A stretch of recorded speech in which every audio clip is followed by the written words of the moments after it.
analyst reaction has been pretty good so far, the exception perhaps being Citi right now, which says, it's not ideal that he's going to stay in New York and lead Wells. Right. Yeah, so I mean, the big thing that this does is it answers this overhang that's been there for 6 months, which is who's the CEO going to be. That was leading to so much uncertainty from investors and analysts. And so the fact that they named him is good.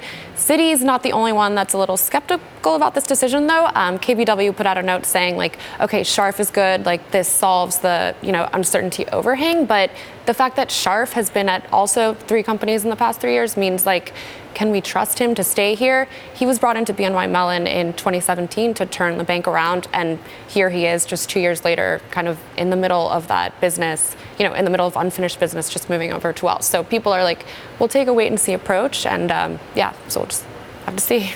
Michelle, he clearly likes a challenge. The political spotlight is going to be on him. When are we going to start hearing from politicians, and how important will their voice be in terms of how he thinks he's going to be able to do?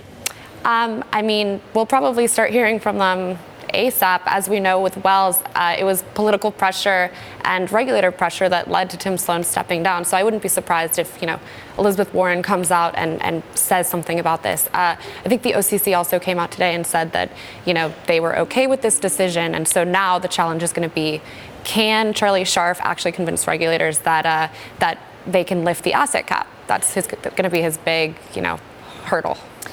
He began under Jamie Dimon, of all people, so he's learned a lot, and he spent a long number of years at JP Morgan before moving about. Can we sort of assume that he's picked up enough to make a fortress balance sheet out of Wells's balance sheet? To be honest, if I were JP Morgan, I would be a little scared right now, because people have always said that Wells Fargo, sales scandal aside, they are a really strong bank, really healthy assets, not too risky. And so if they can get the sales scandal out of the way, and with someone like Scharf at the helm, I think they really can, become a new JP Morgan. Scharf was Dimon's protege. He started off as his assistant 20, 30 years ago. And, now here he is leading a bank that could one day be a rival to JP.